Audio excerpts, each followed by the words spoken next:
কুয়াকাটা বাংলাদেশের দক্ষিণ পশ্চিমাঞ্চলের পটুয়াখালী জেলার কলাপাড়া উপজেলায় অবস্থিত একটি অনন্য প্রাকৃতিক ও পর্যটন কেন্দ্রিক সমুদ্র সৈকত। এটি সাগরকন্যা নামে পরিচিত।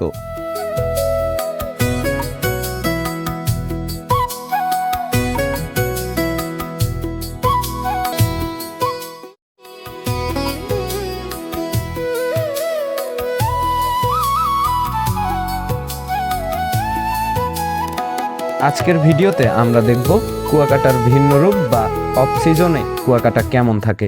এছাড়াও ঘুরে দেখব সৈকতের আশেপাশে লুকিয়ে থাকা বিভিন্ন বনাঞ্চল ও রাতের বারবিকিউ মার্কেট। এইগুলো 100 টাকা করে, আর কাঁকড়া পিস 100 টাকা।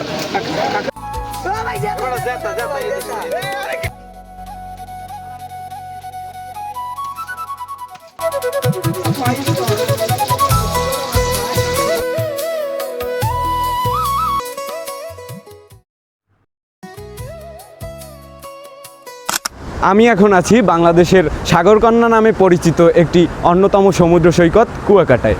আজকে সারাদিন আমরা এখানে থাকব এবং কুয়াকাটার মানুষের জীবনযাত্রা এবং এখানকার বৈচিত্র্যময় জিনিস এবং এখানকার দর্শনীয় স্থানগুলো সম্পর্কে আমরা আজকের ভিডিওতে তুলে ধরার চেষ্টা করব।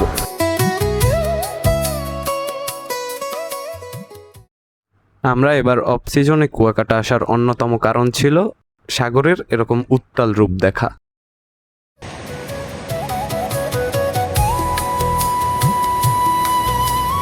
কুয়াকাটা সূর্যোদয় ও সূর্যাস্তের মনোরম দৃশ্যের জন্য পরিচিত হলেও এর পেছনে লুকিয়ে আছে এখানকার স্থানীয় মানুষের কঠিন জীবন সংগ্রাম, প্রাকৃতিক দুর্যোগ, ভৌগোলিক অবস্থান এবং অর্থনৈতিক অনিশ্চয়তার সাথে যুদ্ধ করে টিকে থাকতে হয় কুয়াকাটার উপকূলীয় জনগণকে। সমুদ্রের তীব্র ঢেউ ও ভাঙনে ক্রমাগত ছোট হয়ে আসছে কুয়াকাটার মূল ভূখণ্ড। বহু মানুষ তাদের বসতভিটা ও কৃষিজমি হারিয়ে বারবার গৃহহীন হয়ে পড়ছেন।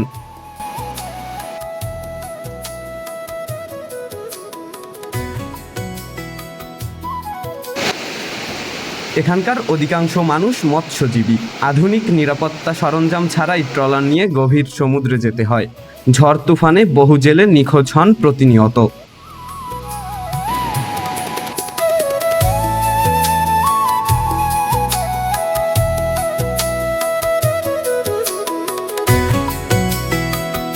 সমুদ্রের উত্তাল গর্জনের সাথে গল্প করতে করতে কখন যে রাত নেমে গেছে আমরা টেরই পাইনি।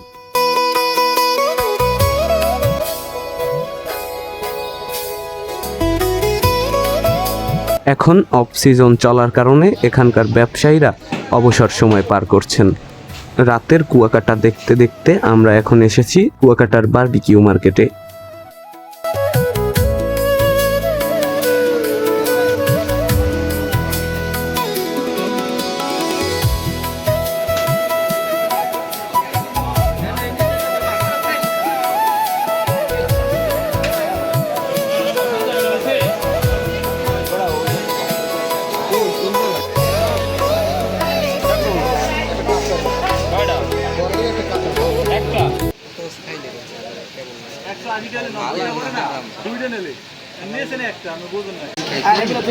এইগুলো 100 টাকা করে, আর কাঁকড়া পিস 100 টাকা।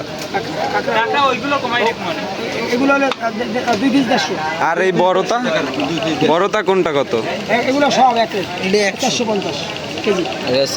এই 450-এর মধ্যে কি আবার রান্নাও থাকবে? সবকিছু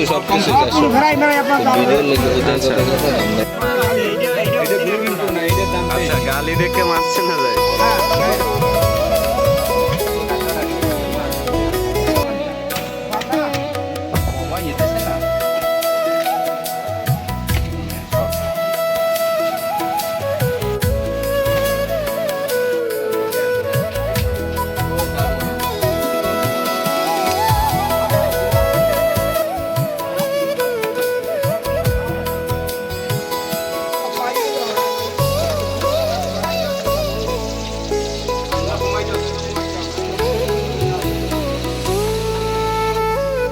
ওইদিকে আমাদের মাছ ফ্রাই হচ্ছিল, এদিকে আমরা পরাটা অর্ডার দিয়েছি।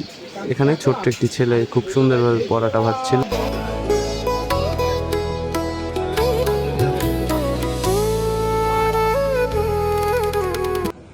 রাত পেরিয়ে পরদিন সকালে সূর্যোদয় দেখার জন্য আমরা সারা রাত জেগেছিলাম, কিন্তু দুঃখের বিষয় আকাশ মেঘাচ্ছন্ন থাকার কারণে আমরা সূর্যোদয় দেখতে পারিনি। তবে মেরিন ড্রাইভের এমন সুন্দর একটি রাস্তা ধরে আমরা কুয়াকাটার পশ্চিম দিকে অবস্থিত লেবুর বনের দিকে যাত্রা শুরু করলাম।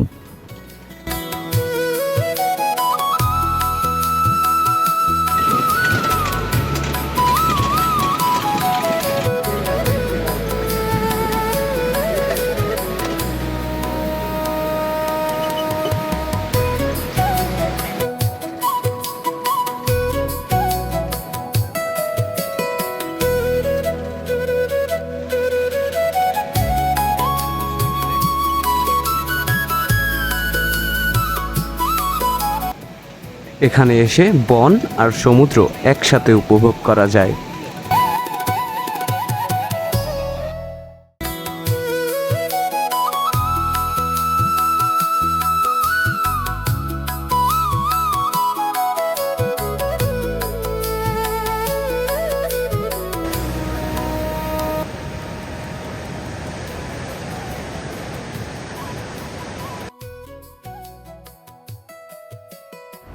আমার পেছনে যে বনাঞ্চলটি দেখা যাচ্ছে সেটি মূলত ফাতরার বন। ফাতরার বনের অবস্থান বরগুনা জেলায়। এটি বরগুনা জেলার তালতলী উপজেলায় পড়েছে, কিন্তু আমরা কুয়াকাটা থেকে এই যে ফাতরার বন এটি দেখতে পাচ্ছি। আপনারা যদি কুয়াকাটায় আসেন তবে এখান থেকে খুব সহজেই ট্রলার ভাড়া করে বা যে কোনো মাধ্যমে আপনারা খুব কাছেই ফাতরার বন ঘুরে দেখতে পারবেন।